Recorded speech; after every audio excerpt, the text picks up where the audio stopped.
The secret language of influence. How to speak, connect, and inspire like the world's greatest persuaders.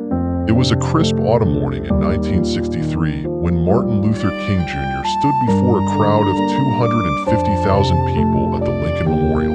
The air was thick with anticipation. He began to speak, his voice steady and resonant, weaving a vision of a future where people would be judged not by the color of their skin, but by the content of their character.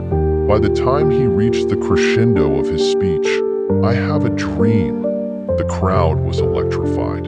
His words didn't just convey an idea.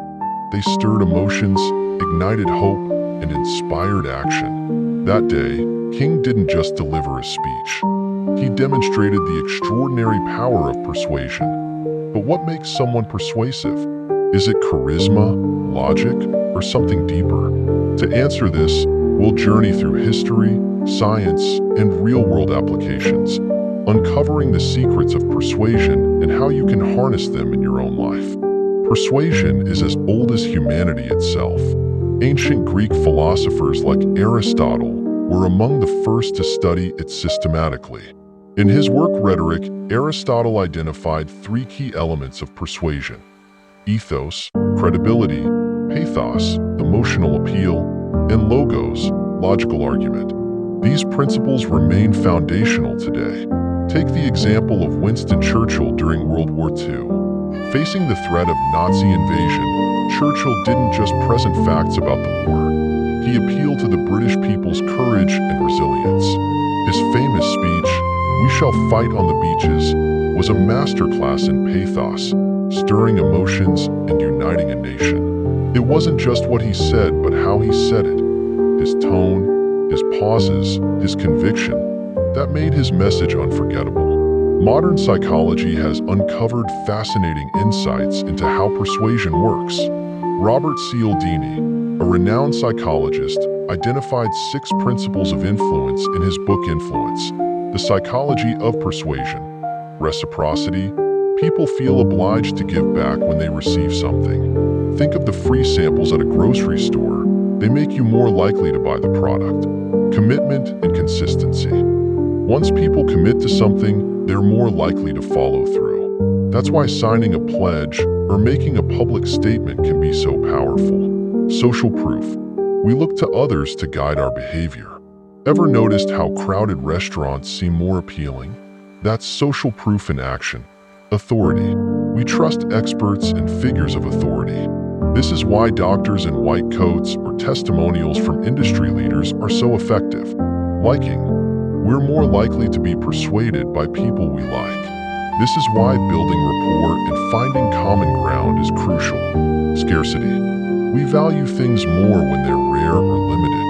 Only 3 left in stock is a classic example. These principles aren't just theoretical. They're used every day in marketing, politics, and even personal relationships. Let's bring this to life with a relatable example. Imagine you're trying to convince your team at work to adopt a new project management tool. How do you persuade them? Start with ethos. Establish your credibility. Share your experience with the tool or cite success stories from other companies. Use logos. Present the facts.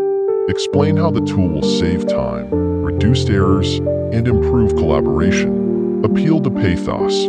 Connect emotionally. Talk about how the tool will reduce stress and make everyone's lives easier. Leverage social proof. Mention that industry leaders are using this tool. If possible, get a colleague to endorse it. Create scarcity. Highlight that the tool is offering a limited time discount for early adopters. By combining these strategies, you're not just presenting an argument, you're crafting a compelling narrative that resonates on multiple levels. One of the most potent tools of persuasion is storytelling. Stories engage our brains in a way that facts alone cannot. They create empathy, make abstract ideas concrete, and are far more memorable. Consider Steve Jobs' 2005 Stanford commencement speech. Instead of simply advising graduates to follow their passions, he shared personal stories of failure and resilience, making his message deeply relatable and inspiring. When you're trying to persuade someone, don't just list reasons. Tell a story. For instance, if you're advocating for a charity, share a specific story of someone whose life was transformed by their work. This makes the cause tangible and emotionally compelling. Now that we've explored the theory, let's distill it into actionable steps. Build credibility. Be knowledgeable, honest, and authentic. People are more likely to be persuaded by someone they trust. Connect emotionally. Understand your audience's values, fears, and desires. Speak to their hearts as well as their minds.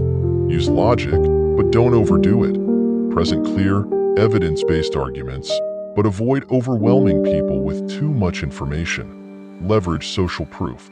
Show that others, especially people your audience respects, are on board. Tell stories. Use anecdotes and narratives to make your message relatable and memorable. Be genuine. Authenticity is key. People can sense when you're being manipulative, and it will backfire. Persuasion is a double-edged sword.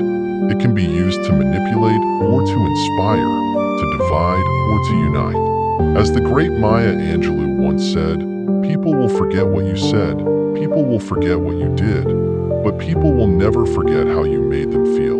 When you persuade with integrity and empathy, you don't just change minds, you touch hearts.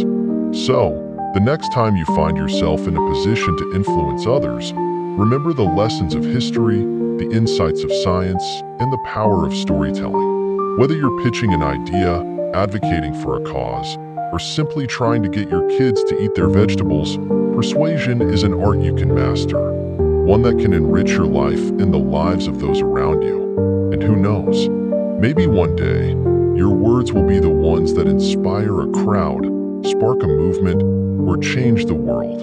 After all, every great change begins with a single persuasive voice. Will yours be next?